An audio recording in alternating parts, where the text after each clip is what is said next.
साथियों नमस्कार। आरओ और एआरओ का जो हिंदी का पेपर होता है जीएस के बाद, उसमें 60 नंबर का क्वेश्चन आता है। 6 टॉपिक होते हैं जिसमें से एक टॉपिक है विशेषण और विशेष्य का। आइए आप लोगों के लिए देखते हैं विशेषण और विशेष्य, इसको अच्छे से समझने का प्रयास करते हैं कि विशेषण क्या है और विशेष्य क्या है। विशेषण मतलब एडजेक्टिव, इसकी परिभाषा यह होती है संज्ञा अथवा सर्वनाम की विशेषता बताने वाले शब्द विशेषण कहलाते हैं। जैसे लाल घोड़ा कहने से घोड़े की विशेषता व्यक्त होती है, तो लाल जो है वो क्या है, वो है विशेषण।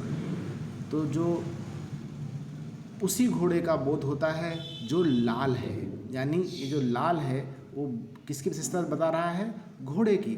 तो लाल हो गया विशेषण और घोड़ा हो गया विशेष्य। यानी ये जो विशेषण है वो जिसकी विशेषता बताता है उसे क्या कहते हैं, विशेष्य कहते हैं। राइट। आइए देखते हैं विशेषण और विशेष्य को डिटेल में थोड़ा सा देख लेते हैं। तो जो विशेषण है, विशेषण के प्रयोग से जिस संज्ञा की व्यापकता सीमित होती है, जैसे घोड़ा कहेंगे तो बहुत व्यापक शब्द है, अगर लाल कह देंगे तो वो सीमित हो गया, लाल ही घोड़े उसके अंतर्गत आएंगे। अथवा जिस संज्ञा का गुण अथवा धर्म प्रकट होता है उस संज्ञा को वैयाकरण रूप से क्या कहते हैं, विशेष्य कहते हैं। जैसे यहाँ पर क्या है, काला घोड़ा दौड़ा, तो घोड़ा जो है वो क्या है, संज्ञा है, और काला है विशेषण। तो काला जो है वो घोड़े की विशेषता बता रहा है, तो काले ने घोड़े का क्या कर दिया, सीमित कर दिया, अर्थ सीमित कर दिया।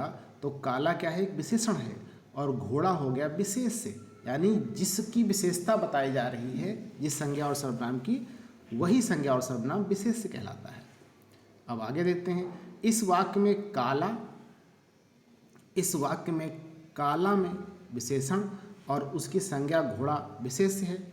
अब देखिए इम्पॉर्टेंट चीज़ जो कि आ सकती है परीक्षा में, वो है विशेष्य के साथ विशेषण का प्रयोग दो तरह से होता है।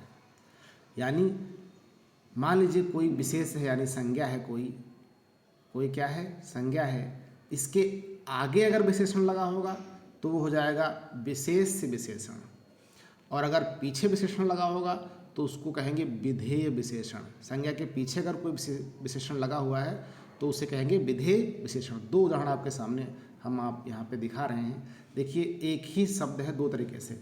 सूनी जगह में भय लगता ही है, तो जगह क्या है, संज्ञा है, और सूनी उसकी विशेषण है, उसका विशेषण है।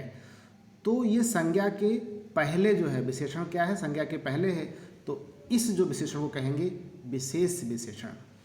और वहीं पर अगर हम इस वाक्य को इस प्रकार से देखें कि यह जगह सूनी जान पड़ती है, तो जगह संज्ञा है, संज्ञा के बाद सूनी यानी विशेषण लगा हुआ है, तो इस बाद वाले विशेषण को कहेंगे विधेय विशेषण।